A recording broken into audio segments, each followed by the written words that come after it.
इस सेशन के अंदर हमारे पास डिफरेंट शीट्स पर डिफरेंट एम्प्लॉयज़ के नाम अनऑर्डर फॉर्म के अंदर मौजूद है और उन एम्प्लॉयज़ ने जो एक्चुअल रेवेन्यू जनरेट किया है डे वाइज उसकी सेल्स का डाटा यहाँ पर मौजूद है।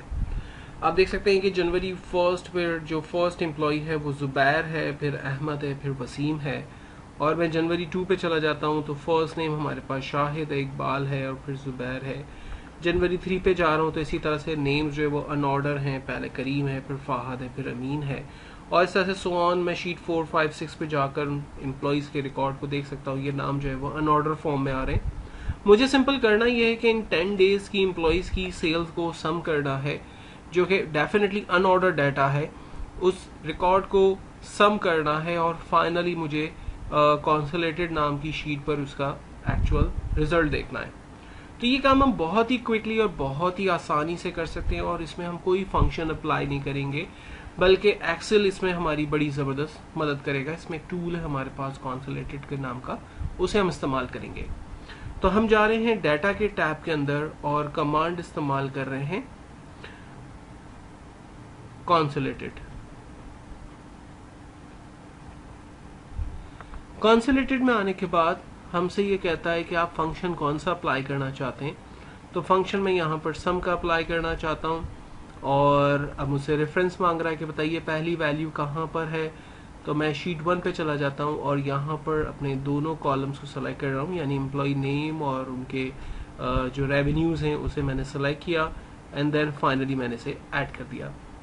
इसके बाद मैं शीट 2 पे जा रहा हूँ, एम्प्लॉय के डाटा को सेलेक्ट कर रहा हूँ, उसके रेवेन्यू को सेलेक्ट कर रहा हूँ, उसे मैं ऐड कर रहा हूँ और फिर इसी तरह से शीट 3 पर, 4 पर, 5 पर, हर शीट पर जाकर जहाँ भी डाटा हमारे पास मौजूद है।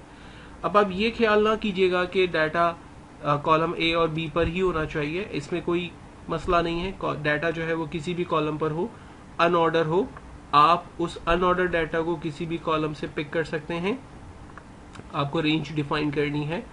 तमाम डाटा को सेलेक्ट कर लेने के बाद, जैसे मैंने यहाँ पर 10 शीट्स पर मौजूद तमाम एम्प्लॉयज़ के डाटा को सेलेक्ट कर लिया और उसके बाद सिंपल आपको 2 चेक लगाने हैं। पहला आप चेक लगाएंगे लेफ्ट कॉलम, यानी लेफ्ट की वैल्यूज़ को सम करें, एम्प्लॉयज़ के नामों को चेक करें और वैल्यूज़ को सम करें, और create links to source data, हर नेम पर बेसिकली रिजल्ट जनरेट करें कि वो डाटा कहाँ से आ रहा है, यानी सम रिजल्ट जो है वो किस किस वैल्यू से मिलकर आ रहा है।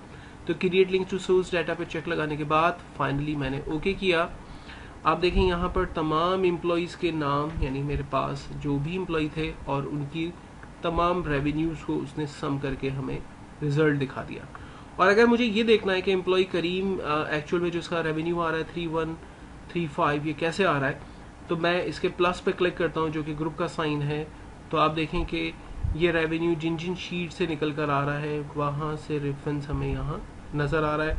इसी तरह से अब मैं किसी भी एम्प्लॉय के नाम पर क्लिक करूँगा तो ये वैल्यू एक्चुअल में कहाँ से निकल कर आ रही है उसका टोटल रिजल्ट हमें नज़र आ रहा है और हम एक्चुअल रिजल्ट देख सकते हैं कि किस एम्प्लॉई ने टोटल जो रेवेन्यू जनरेट किया है इन 10 डेज़ में, वो बड़ा क्विकली हमने यहाँ पर परफॉर्म करके देख लिया। और कॉन्सोलेटेड इसमें हमारी बड़ी ज़बरदस्त मदद करता है।